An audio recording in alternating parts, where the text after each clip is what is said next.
I mean, I can't tell you what's happening in America anymore. I just know that a framework is being rebuilt. When you have something as valuable as a house or a country, you ask more questions than our media has been asking and more questions than most people have been asking. Are you going to remodel the house? Are you going to restore it? Are you going to tear it down? What kind of contractor are you? Can I see any of your past work? Can I see who you went to school with? Who are you? I'm trusting you with my home. Let's look at the contractor we've hired. Let's look at his foundation first. What is he building on? What foundation does he have? I want to start with his parents. Now, as Barack Obama would say, let me be clear. I want you to know that I am in no means attacking his family, and in fact, I think after the first 5 minutes of the show tonight, you're actually going to feel sorry for the little boy, Barry Obama. The boy, the little one, this little boy. He's so cute. You're not going to feel sorry for the man, but the tragedy of this kid's childhood is staggering.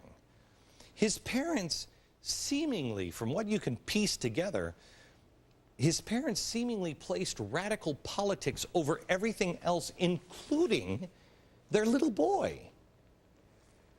I am not one to talk. I grew up with a dad who worked all the time. He was a small business owner. He owned the City Bakery in Mount Vernon, Washington. And the only time I saw him is at work. I work all the time.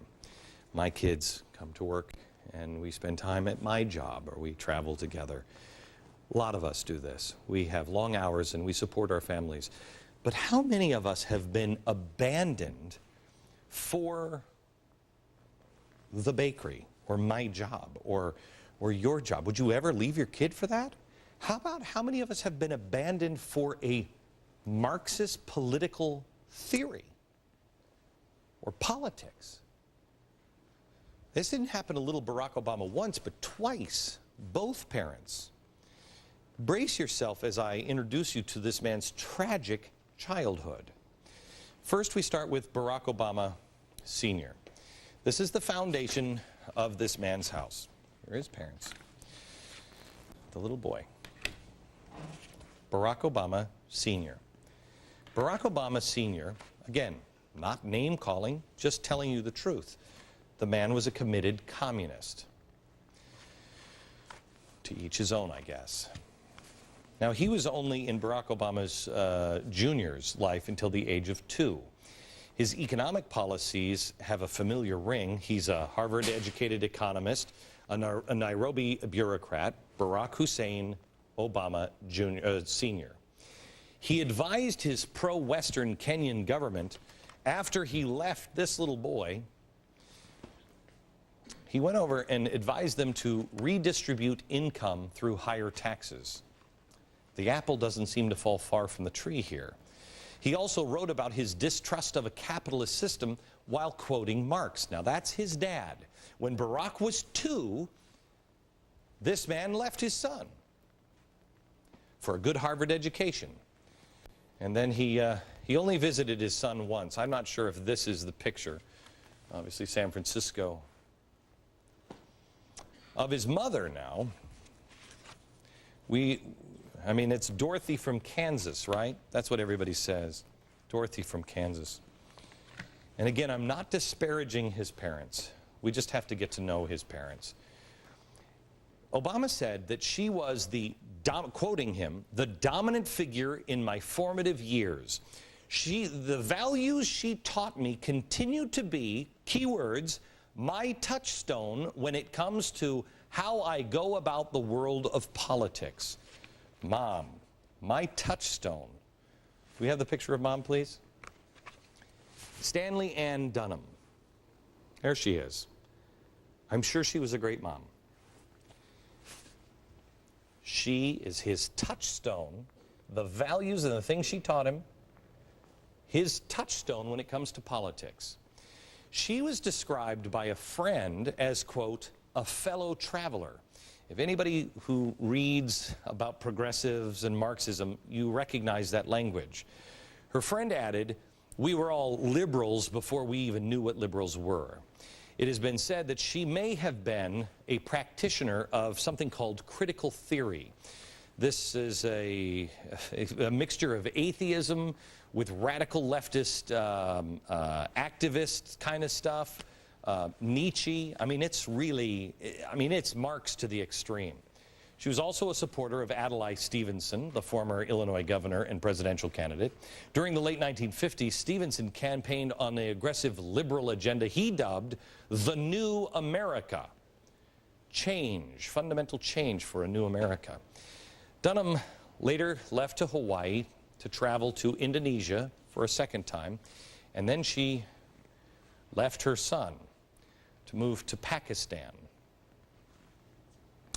She left her son with her parents. This is the second time this poor little boy was left by a parent. Left with these people. His grandparents. I'm sure his grandparents back in Hawaii were great. Obama has portrayed his mother's parents as conservative Methodists and Baptists from Kansas. There's a problem with that. At some point they changed, because when they lived in Washington State, these two, his mom's parents, were members of the East Shore Unitarian Church. This is a left-leaning congregation in Bellevue near Seattle. I grew up in the Seattle area. I know about this part of history. I didn't know these people attended it, but I know about this part of history. The Chicago Tribune mentions a description of grandparents' church here. Barack Obama's mother, not just a girl from Kansas. They mention it as the Little Red Church on the Hill. This is what I remember it as growing up in the Seattle area. According to its own website, the East Shore Unitarian Church got that name because of well-publicized debates and forums on such controversial subjects as the admission of Red China to the United Nations. John Stenhouse, a local communist and a former chairman of the Mercer Island School Board, the Little Red School, also happened to serve as the church president, possibly contributing to the red label. So, let me recap. Obama's childhood and formative years. Here's his parents, here's his dad, radical communist. He leaves this boy only to return once. He goes to Kenya to advise them on redistribution of wealth. His mom, we believe to be a critical thinker, a critical theory follower, which is Marxism. She leaves him to go to Indonesia, leaves him with the parents, who are just these great people, and I'm sure they are. But let's look at their philosophies. They go where? They raise him through his formative high school years. These people used to go to the Little Red Church. Okay. I'm sure, like most of us, Barack Obama has tender feelings for his grandparents and his parents. And they all may be fantastic people. I'm not judging them. I am trying to give you a look at his influences. We're trying to discover who Barack Obama is by looking into his foundation. What is his foundation? Obama's grandfather recognized that Barack had been abandoned by his dad and his mom. Now, according to Barack Obama's, in his own words, in his own book, Barack was struggling with his racial identity. Grandpa, being a decent grandpa, noticed this. So what did Grandpa do? He introduced him to a poet that he knew living in Hawaii, who, according to Barack Obama, was a strong black male influence in his life. He could mentor his grandson. That's what he did. Good for him.